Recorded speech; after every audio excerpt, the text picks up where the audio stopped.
Rapaziada, terminou o Botafogo e Universidade de Chile e o Botafogo estreou na Libertadores com derrota. É um resultado sim que o torcedor vai sentir bastante. Eu não acredito que é um resultado determinante para o Botafogo no restante da competição. É o início, o primeiro jogo, fora de casa, o Botafogo ainda se acertando, o Botafogo ainda vai se classificar, eu acredito, e em primeiro do grupo. Mas hoje o jogo do Botafogo, se você pegar um recorte completo dos 90 minutos, não foi uma boa partida, não foi uma boa atuação. O Botafogo poderia ter saído vencedor? Poderia ter saído vencedor se tivesse aproveitado as oportunidades de gol que teve, no qual o Botafogo não aproveitou. E que também não foram muitas oportunidades claras de gol do time do Botafogo. O Botafogo hoje iniciou a partida com algumas mudanças em relação ao time que enfrentou o Palmeiras no final de semana. As duas principais mudanças foram que, ao invés de jogar o Arthur e o Savarino, quem jogou ali um pouquinho mais à frente foi o Santiago Rodrigues por um lado e o Matheus Martins pelo outro. No resto, o time foi o mesmo, ele manteve a mesma base, a mesma estrutura. Eu acredito que essas mudanças, claro, a do Savarino ele acabou sentindo um incômodo, não foi pro jogo, mas a do Arthur é mais para preservar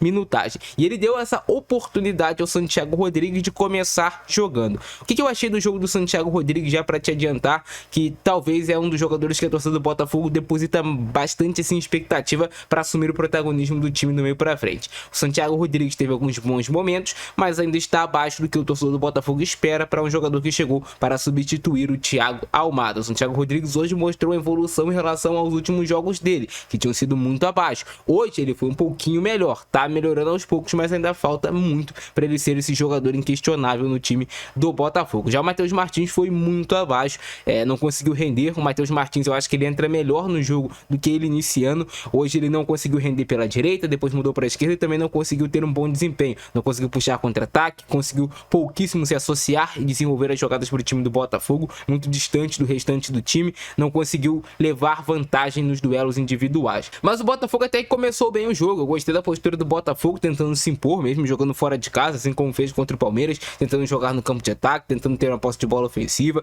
para gerar situações de gol. Não deixou a Universidade de Chile começar aqueles 15, 20 primeiros minutos pressionando o Botafogo, colocando contra as cordas. O Botafogo fez um bom primeiro tempo. Se não um bom primeiro tempo, fez um primeiro tempo melhor do que a Universidade de Chile. Teve mais possibilidade de gol, teve a grande chance do Igor Jesus, que ele acabou desperdiçando. Eu acho que ele demorou um pouquinho para bater e quando ele bate já tá meio que sem ângulo e aí ele não tem muito o que fazer. Teve também a outra oportunidade com o Santiago Rodrigues, essas que eu me lembro assim de cabeça. Fora isso, o Botafogo também não conseguiu criar grandes situações de gol. Trabalhou demais a bola, rodou ela, mas qual era o problema do Botafogo? Quando tentava infiltrar na área da Universidade de Chile, estava tendo muita dificuldade. O Botafogo não estava conseguindo gerar cruzamento pelos lados do campo, então começou a tentar forçar muito o jogo por dentro, até adiantando um pouquinho o Patrick de Paula para jogar no entre linhas e deixando o Gregory e o Marlon Freitas um pouquinho mais atrás para sustentar essa segunda bola. Mas não funcionou. O Patrick de Paula jogando um pouquinho mais de costa, não conseguiu gerar, não conseguiu acertar os passes, estava muito marcado o jogo por dentro e o Botafogo, nas oportunidades que teve, como eu falei no primeiro tempo, não conseguiu concluir de forma contundente ao gol. Mas pelo que o Botafogo fez no primeiro tempo, a expectativa do torcedor para a segunda etapa era que o time ou mantivesse o nível de atuação ou o Renato Paiva conseguisse arrumar o time para fazer o Botafogo furar o bloqueio da Universidade de Chile e sair vencedor desse confronto. Lembrando, o Botafogo no papel e tecnicamente tem muito mais time do que a Universidade de Chile. Eles tinham o fator casa, tem um fator também de que, cara, é uma partida de futebol e tudo pode acontecer. Só que no segundo tempo tiveram grandes mudanças no jogo. O Botafogo voltou, primeiro, desatento para a partida, não voltou com a atenção que requer um jogo de Libertadores. Talvez o Botafogo, claro, eu não acredito que isso aconteça, mas pode acontecer, voltar tipo, a gente fez um primeiro tempo melhor do que eles, vamos manter o mesmo nível que uma hora vai sair o gol, vamos manter da forma que está. Pode ter acontecido isso. E aí a Universidade de Chile, como fez um primeiro tempo ruim, tentou meio que surpreender o Botafogo e surpreendeu. Colocou mais um jogador ali no campo de ataque, conseguiu ter mais a posse de bola, conseguiu trabalhar os passes com mais velocidade, conseguiu também mais jogo pelas laterais do campo e o principal, começou a ganhar as divididas do time do Botafogo. Se no primeiro tempo o Botafogo ganhava essa segunda bola, no segundo tempo foi o contrário. A Universidade de Chile atacava, a bola era rebatida pelo Botafogo e voltava rapidamente para o pé da Universidade de Chile. O Botafogo não tinha opção de contra-ataque, não conseguia assustar a Universidade de Chile. E aí, em uma jogada talvez até de uma recomposição mal feita da defesa do Botafogo. Se você reparar, a linha do Botafogo não tá certinha. O Vitinho tá marcando pela lateral direita, e aí tá já com desencaixe de marcação. O Jair salta para fazer a marcação, depois o Alexander Barbosa salta para fazer a outra marcação no outro jogador, e o último sobrou, que foi o centroavante Diório, sem marcação. Talvez era para o Alex Telles estar ali, um dos volantes fazendo a cobertura, não tinha ninguém. O negócio é que ele recebe tão sozinho que ele tem tempo de dominar, olhar o posicionamento do John e tirar do goleiro. É uma falha de recomposição defensiva que não pode acontecer. Você pode se mandar para o campo de ataque do seu time, mas você tem que ter mecanismos de que, beleza, o lateral foi, o volante fica. Você tem que ter esse mecanismo de volta ali das posições para você conseguir ter uma recuperação rápida e efetiva, coisa que o Botafogo não teve no jogo de hoje. O segundo tempo do Botafogo foi muito abaixo. Você pegar para olhar qual oportunidade de gol que o Botafogo teve clara no segundo tempo. Nenhuma. O Santiago Rodrigues, que conseguiu articular alguns passes no primeiro tempo e alguma jogada por dentro, sumiu no segundo tempo. O Matheus Martins, que já estava sumido, continuou sumido. O Patrick de Paula também caiu ainda mais no jogo. E as substituições feitas pelo Renato Paiva não surtiram efeito. Ele colocou o Arthur para tentar trazer um pouco mais de posse de bola para o time do Botafogo, já que o Arthur gosta de ter a bola. O Arthur até teve as oportunidades nas puxadas de contra-ataque. Ele deu um passe muito longo para o jogador do Botafogo, e na outra ele acabou driblando o primeiro, aí tentou driblar o segundo e acabou se embolando. Se ele consegue acertar esse último passe, o Botafogo poderia ter tido ali chance de gol no segundo tempo e quem sabe ter marcado pelo menos um gol e ter saído de lá com um ponto. Ele colocou o Elias Manuel, que foi muito mal no jogo, estava com dificuldade de acertar os passes. Tudo bem, é uma estreia do Elias Manuel em uma Libertadores da América com a camisa do Botafogo. É um jogador que tá se adaptando e que sente a pressão, cara, de substituir os outros que saíram. Hoje a pressão de você jogar no Botafogo é maior do que de você jogar no Botafogo anteriormente, porque o Botafogo já se colocou aqui em cima. Agora o Botafogo não vai querer descer o nível, o Botafogo quer continuar aqui ou subir. Então esses jogadores sentem essa pressão. E o Elias Manuel entrou mal. O Jefinho entrou já na reta final, conseguiu alguns bons dribles, mas não conseguiu nenhuma efetividade para o time do Botafogo. Então, os que entraram também do banco de reservas, ninguém conseguiu ir bem. O Alan também entrou ali no segundo tempo, mas, sabe, já era um jogador mais de marcação.